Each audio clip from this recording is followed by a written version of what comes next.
तो आज इस वीडियो में हम लोग बात करने वाले हैं जियो डिजिटल सेविंग्स अकाउंट के बारे में। देखो, इसको आप जियो का ना जीरो बैलेंस अकाउंट भी बोल सकते हो। तो अगर आप ये वाला अकाउंट ओपन कराने के बारे में सोच रहे हो ना, तो आज इस वीडियो में आपको सारी डिटेल में देने वाला हूँ। देखो, फीचर्स क्या हैं, किस चीज़ के कितने फीस एंड चार्जेस लगेंगे, और मैं आपको ये भी बताऊंगा कि यूपीआई की कितनी ट्रांजैक्शन आप कर सकते हो। तो सारी चीज़ें सिंपल तरीके से समझते हैं। चलो वीडियो को स्टार्ट करते हैं। तो सबसे पहले स्टार्ट करते हैं हम इस अकाउंट में मिलने वाले फीचर्स और बेनिफिट से। तो सबसे पहली चीज़ देखो, ये वाला अकाउंट आता है क्विक अकाउंट ओपनिंग फैसिलिटी के साथ में। 5 मिनट में आप जियो फाइनेंस के ऐप से ये वाला अकाउंट जो है वो ओपन कर सकते हो। और ये account digital zero balance account है, इसमें कोई भी बैलेंस आपको मेंटेन नहीं करना पड़ेगा। और ये वाला जो अकाउंट है ना, उसमें आपको कोई भी अकाउंट ओपनिंग की फीस नहीं देनी है, लेकिन आपको ये अकाउंट डिजिटली ओपन करना पड़ेगा। अगर आपने ये अकाउंट अपने आसपास में कहीं पे ओपन करवाया ना, तो फिर उसके चार्जेस लगेंगे। आपको अगर ओपन करना है तो आप ऐप से ओपन करो, जियो फाइनेंस की, या फिर माई जियो का ऑप्शन आता है तो उससे ओपन करो, नहीं तो फिर आपके चार्जेस लगेंगे। और इसमें आपको फ्री वर्चुअल डेबिट कार्ड मिल जाता है। आप जब अकाउंट ओपन कर लोगे ना, ऐप के अंदर आपको डेबिट कार्ड दिख जाएगा, जिससे कि आप अपना यूपीआई वगैरह एक्टिवेट इजीली कर सकते हो। और इसके अंदर आपको फिजिकल डेबिट कार्ड का भी ऑप्शन आता है कि भाई आपको एटीएम से कैश निकालने की ज़रूरत पड़ती है, आपको फिजिकल फॉर्म में डेबिट कार्ड चाहिए,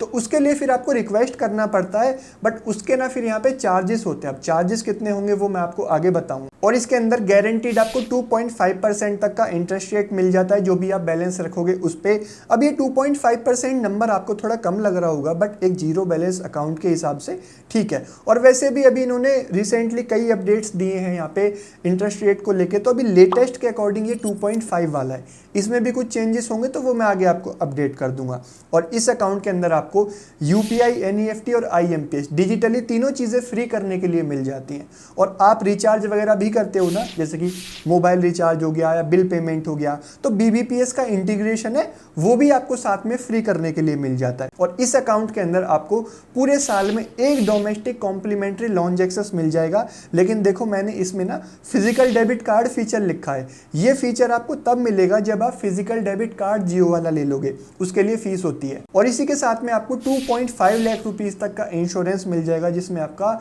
एक्सीडेंटल डेथ और परमानेंट डिसेबिलिटी का कवरेज होगा। अब इस अकाउंट में लगने वाले फीस एंड चार्जेस की बात कर लेते हैं। सबसे पहले एनुअल फीस की बात करते हैं, वो जीरो है, लेकिन डिजिटल सेविंग्स अकाउंट के लिए देखो, अगर आप ये अकाउंट ऑनलाइन ओपन करते हो ना ऐप के थ्रू, तो ही ये फ्री है। लेकिन अगर आपने बाहर कहीं ओपन करवा लिया ना, मान लो कोई जियो वाला है या कोई और बाहर कहीं पे ये अकाउंट ओपन कर रहा है, तो फिर वो अकाउंट फ्री नहीं रहेगा, फिर उसके चार्जेस लगेंगे। चार्जेस कितने होंगे? 254 रुपये 24 पैसे प्लस जीएसटी। जीएसटी में 18% जीएसटी आपका लगेगा। तो ये आपका चार्ज होगा अगर आप ऑनलाइन ओपन अकाउंट नहीं करते हो। इसके अलावा मंथली एवरेज बैलेंस की बात करें तो वो भी यहाँ पे जीरो है, तो वो भी मैंने लिखा हुआ है। अब इसके डेबिट कार्ड के बारे में बात कर लेते हैं। यहाँ पे आप अगर फिजिकल डेबिट कार्ड लेते हो ना, तो आपको रुपए प्लेटिनम डेबिट कार्ड मिलता है, जो एक डोमेस्टिक कार्ड है। इस कार्ड की इशुएंस फीस है आपकी 254 रुपये 24 पैसे प्लस जीएसटी। एनुअल फीस भी इसकी यही है, 254 रुपये 24 पैसे प्लस जीएसटी।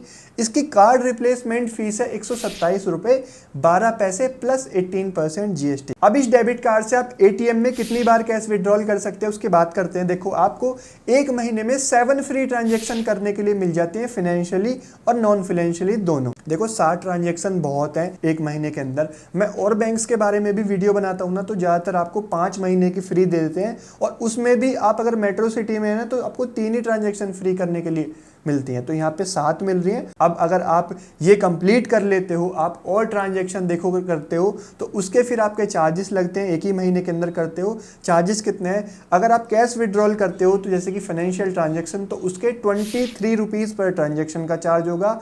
और अगर आप नॉन फाइनेंशियल ट्रांजेक्शन जैसे कि बैलेंस चेक या ऐसा कुछ करते हो, तो इस पे 8 रुपीज़ पर ट्रांजेक्शन का आपका चार्जेस रहेगा। अब ये जो डेबिट कार्ड है, इससे आप एक दिन में 50,000 रुपये तक का कैश विड्रॉल कर सकते हो। अगर आप करना चाहो तो इतनी लिमिट तक का कर सकते हो। और अगर आप इससे शॉपिंग करते हो ऑनलाइन या पीओएस पे, तो आप 1.5 लाख रुपए तक की दिन में इस कार्ड से स्पेंड कर सकते हो। अब इसके अंदर जो आपको IMPS या NEFT है वो फ्री मिलता है। मैंने वापस से इसलिए लिख दिया क्योंकि जनरली इस चीज़ के चार्जेस होते हैं, बट यहाँ पे आपको फ्री करने के लिए मिल रहे हैं, तो मैंने वापस से एक बार हाईलाइट करके लिख दिया कि आपको फ्री मिलेगा। अब इसके UPI ट्रांजेक्शन के बारे में बात कर लेते हैं, क्योंकि UPI में यहाँ पे आपको कुछ लिमिटेशंस मिलती हैं। अब देखो UPI की ना जो चीज़ें हैं ना वो आप अपनी स्क्रीन पे देख के समझना, थोड़ा बेहतर तरीके से समझ आएगा। देखो इसमें ना ऊपर लिखा हुआ है count of transaction per day, नीचे लिखा हुआ है amount of transaction per day. Count of transaction का मतलब दिन में आप कितनी ट्रांजेक्शन कर सकते हो, अमाउंट ऑफ ट्रांजेक्शन आप दिन में कितनी अमाउंट तक कर सकते हो। अब इसके अंदर भी देखो दो चीज़ें हैं, एक है पर्सन टू पर्सन, एक है person to merchant. Person to person हो गया आपका फ्रेंड, आपका family member. Person to merchant हो गया कि आप कहीं पे किसी शॉप पे QR कोड स्कैन करके पेमेंट कर रहे हो तो वो सामने वाला मर्चेंट होता है, या फिर आप ऑनलाइन किसी वेबसाइट पे UPI के थ्रू पेमेंट कर रहे हो तो वो भी यहाँ पे मर्चेंट कहलाता है। तो पर्सन टू पर्सन और पर्सन टू मर्चेंट दोनों की अलग अलग लिमिट होती है, उसके बारे में बात करते हैं। देखो count of transaction per day के अंदर पे और कलेक्ट में पर्सन टू पर्सन में आप 20 ट्रांजेक्शन पर डे कर सकते हो। अब ये कैलकुलेट की जाएंगी 24 घंटे के बेसिस पे। अब ये कैसे होगा, जैसे कि मान लो आज दिन में दोपहर के 2 बजे हैं तो अगले दिन के दोपहर के 2 बजे तक ये 24 आवर्स कैलकुलेट किए जाएंगे। पर्सन टू मर्चेंट में कोई लिमिट नहीं है, नो लिमिट लिखा हुआ है। कलेक्ट इनिशिएट आप करेंगे तो पर्सन टू पर्सन में आपकी 5 ट्रांजेक्शन पर डे है, पर्सन टू मर्चेंट में नॉट एप्लीकेबल है। Amount of transaction per day पे आ जाते हैं पर्सन टू पर्सन में, यहाँ पे लिखा हुआ है कूलिंग पीरियड में आप टोटल 5,000 रुपये फर्स्ट 24 आवर के अंदर कर सकते हो। देखो भाई मान लो आपने UPI अभी अपना एक्टिवेट किया है तो 24 घंटे के अंदर टोटल आप 5,000 रुपये तक की ही ट्रांजेक्शन पर्सन टू पर्सन में और पर्सन टू मर्चेंट में भी आप 5,000 रुपये की कर सकते हो। आफ्टर कूलिंग पीरियड में देखो यहाँ पे आप 1 लाख या फिर 20 ट्रांजेक्शन आप पर्सन टू पर्सन कर सकते हो, 1 लाख आप या फिर कितनी भी ट्रांजेक्शन पर्सन टू मर्चेंट में कर सकते हो, यहाँ पे तो कोई रेस्ट्रिक्शन नहीं है। कैपिटल मार्केट या इंश्योरेंस में पर्सन टू पर्सन में नॉट अवेलेबल, क्योंकि ये सिर्फ मर्चेंट होते हैं, तो 2 लाख पर ट्रांजेक्शन और 6 लाख पर डे कर सकते हो।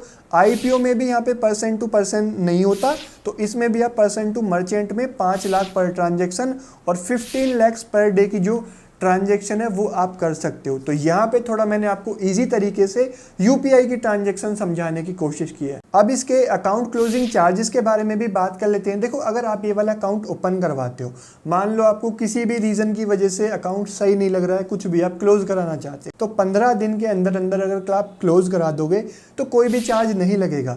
लेकिन 15 दिनों के बाद और 180 दिन के अंदर तक आपने अकाउंट क्लोज करवाया तो आपको 200 रुपये का अकाउंट क्लोजर का चार्ज देना पड़ेगा। और आप 180 दिन से 365 यानी कि पूरा 1 साल के अंदर आप क्लोज कराते हो तो फिर आपको 125 रुपए का अकाउंट क्लोजर चार्ज देना पड़ेगा। या फिर आप 1 साल यानी 365 डेज के बाद अगर अकाउंट क्लोज कराओगे तो आपको कोई भी अकाउंट क्लोजर का यहाँ पे चार्जेस नहीं देना होगा। अब इसके एलिजिबिलिटी क्राइटेरिया की बात कर लेते हैं। तो सबसे पहले आपकी एज 18 या उससे अबव होनी चाहिए। सेकंड चीज, आपके पास आधार कार्ड और पैन कार्ड होनी चाहिए, बेसिक चीजें, इनसे आपका अकाउंट ओपन हो जाएगा। थर्ड एक इंपॉर्टेंट पॉइंट मैंने लिखा हुआ है कि जियो सिम की रिक्वायरमेंट नहीं है। देखो बहुत सारे लोगों का ना एक सवाल ये रहता है कि ये जियो का अकाउंट है तो इसको ओपन कराने के लिए तो जियो का सिम चाहिए होगा, लेकिन ऐसा बिल्कुल भी नहीं है। आपके पास एयरटेल, वोडाफोन आइडिया या कोई भी सिम है उससे भी आप ये जियो वाला अकाउंट ओपन कर सकते हो। जरूरी नहीं है आपके पास जियो का सिम होना चाहिए। बस हाँ एक इम्पॉर्टेंट चीज़ है कि आपके जो आधार कार्ड है उससे आपका मोबाइल नंबर लिंक होना चाहिए, तब आप ये वाला अकाउंट इजीली ओपन करा सकते हो। अभी ओपन कैसे कराना है अकाउंट, देखो आपको जियो फाइनेंस का ऐप इंस्टॉल करना है। एंड्रॉइड फ़ोन है तो प्ले स्टोर से, आईफोन है तो ऐप स्टोर से ऐप इंस्टॉल करोगे। इंस्टॉल करने के बाद अंदर ओपन करोगे, उसके अंदर आपका मोबाइल नंबर और आपके फिर आधार कार्ड, पैन कार्ड, ये सब की डिटेल डाल के इजीली आप अपना डिजिटली अकाउंट ओपन जो है वो कर सकते हो। अगर आप रिक्वेस्ट करोगे तो मैं पूरा एक अकाउंट ओपनिंग प्रोसेस का अलग से वीडियो बना दूंगा। अब बाकी बात करें इस अकाउंट की, तो देखो ये काफ़ी अच्छा जीरो बैलेंस अकाउंट है। पहले जियो यहाँ पे आपको फिजिकल डेबिट कार्ड ऑफर नहीं करता था और कई सारे फीचर मिसिंग थे, बट वो अभी यहाँ पे आ चुके हैं। तो ये एक अच्छा जीरो बैलेंस अकाउंट बन चुका है। और अगर आप इसके अलावा चाहते हो कि और कोई जीरो बैलेंस अकाउंट मैं रिकमेंड करूं तो उनके लिंक मैं नीचे डिस्क्रिप्शन में डाल दूंगा। अगर आप और फीचर्स वाला एक जीरो बैलेंस अकाउंट चाहते हो तो जो भी अच्छे अकाउंट होंगे उनके ओपनिंग लिंक मैं नीचे डिस्क्रिप्शन में डाल दूंगा। आप वहां से वो अकाउंट भी चेकआउट करके ओपन इजीली डायरेक्टली कर सकते हो। तो ये है सारी चीजें जियो डिजिटल सेविंग्स अकाउंट के बारे में, एक जीरो बैलेंस अकाउंट के बारे में, सारी चीजें मैंने आपको इजी तरीके से समझाने की कोशिश किया। वीडियो अगर आपको अच्छा लगा होगा, थोड़ा भी हेल्पफुल लगा हो तो भाई लाइक करके मुझे बताना, कमेंट भी कर देना और चैनल को भी आप सब्सक्राइब कर लेना ऐसी और वीडियोस इजी तरीके से देखने के लिए। मैं मिलता हूं आपसे एक नई वीडियो में, तब तक के लिए थैंक यू, बाय बाय।